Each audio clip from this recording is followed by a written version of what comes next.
बिहार में आते ही बाबा बागेश्वर पंडित धीरेंद्र शास्त्री ने एक बार फिर उठाया हिंदू राष्ट्र का एजेंडा, जिसको लेकर बिहार के सियासत में फिर मचा भूचाल।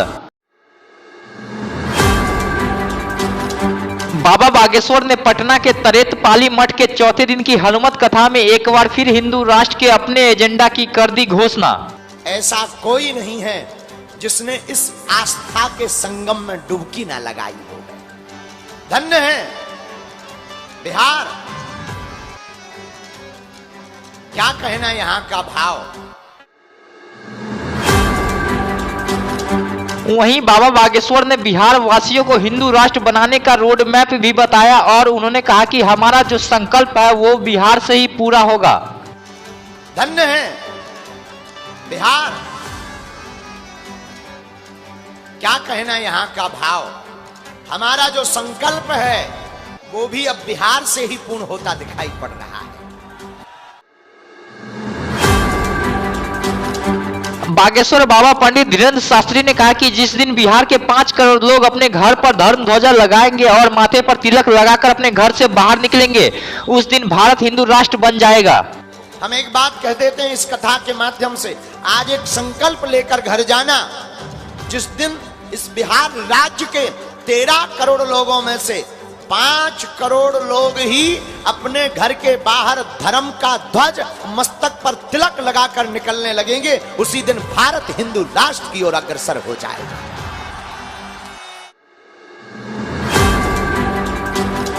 पटना के महावीर मंदिर पहुंचे धीरेंद्र शास्त्री। हनुमान जी की आरती पंडित धीरेंद्र शास्त्री को देखने के लिए लाखों की संख्या में मंदिर के पास पहुंचे लोग। बिहार में बागेश्वर बाबा धीरेंद्र शास्त्री पर बयान देने वाले मंत्री तेज प्रताप यादव के आज सुर बदले हुए आए नजर। वहीं जब मंत्री तेज प्रताप यादव से बागेश्वर बाबा धीरेंद्र शास्त्री के बारे में पूछा गया तो उन्होंने जवाब में कहा कि हम किसी बाबा को नहीं जानते हैं। कौन है बाबा? बाबा कौन बाबा? किस बाबा के बारे में बात कर रहे हैं? असली बाबा जो हैं वो देवराहा बाबा थे। देवराहा बाबा जैसे कोई बाबा नहीं हुए।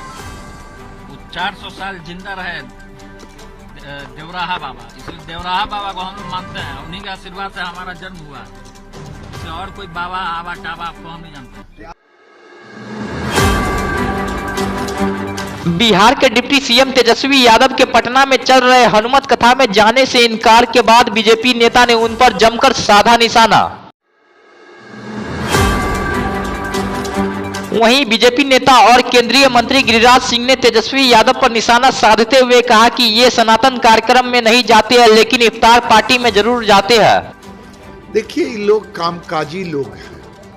मुख्यमंत्री, उप मुख्यमंत्री दिन रात काम करते रहते हैं। केवल इनको इफ्तार में बेचारे को समय मिल जाता है, वो भी काम ही करते रहते हैं। वोट बैंक की राजनीति करने वाले लोग, इनको सनातन में तो जात पात कर ही लेंगे, काम चल जाएगा, लेकिन उधर तो पक्का टोपी पहनना पड़ेगा, इफ्तार में जाना पड़ेगा, तभी वोट मिलेगा।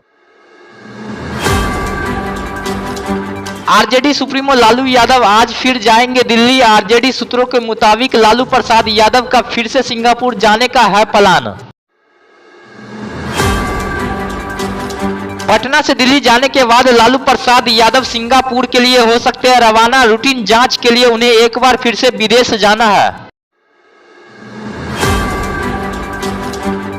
बिहार के वैशाली जिले के बिदुपुर में अपराधियों ने आरजेडी कार्यकर्ता को मारी गोली, युवक की हुई मौत। मृतक युवक बागलगीर रामदौली गांव में अपने घर के पास शादी समारोह में था। शामिल 4 दोस्तों ने उसे घर से बुलाकर मारी गोली। प्राथमिकी स्वास्थ्य केंद्र में युवक ने इलाज के दौरान तोड़ा दम। मृतक युवक अमेर गांव निवासी स्वर्गीय शत्रुघ्न राय का 32 वर्षीय पुत्र विक्की कुमार उर्फ किरण बताया गया। 22 साल पहले उसके पिता की भी गोली मारकर कर दिया गया था हत्या। आज बुला के ले गया, नहीं दरवाजे पर से बुला के ले गया। 3-4 लड़का था, बुला के ले गया तो जाता था ही, लेकिन हम लोग के जब जानकारी मिला तो दौड़े, देखिए कन्नी चल गया। तो मिथिलांचल का प्रसिद्ध ऑर्थो एंड स्पाइन सेंटर, जहां हड्डी एवं नस के इलाज के साथ कूल्हे और जोड़ का होता है रिप्लेसमेंट, वो भी आधुनिक मशीनों के साथ। अब जीवन से निराश होने की जरूरत नहीं। मात्र 1 घंटे में सफल ऑपरेशन के साथ आप चलना फिरना और दैनिक काम कर सकते हैं। तो अवश्य मिले doctor Amit Kumar, orthopaedic surgeon, consultant orthopaedic surgeon Paras और वरिष्ठ रेजिडेंट हड्डी रोग विभाग DMCH। दुर्घटना से घायल हाथ, पांव और शरीर के घायल अंग का सफल ऑपरेशन के लिए मिले डॉक्टर अमित कुमार, अरलपट्टी, दोनार रोड, अरलपट्टी, मछली हाट के नजदीक, बैंक ऑफ बड़ौदा के सामने।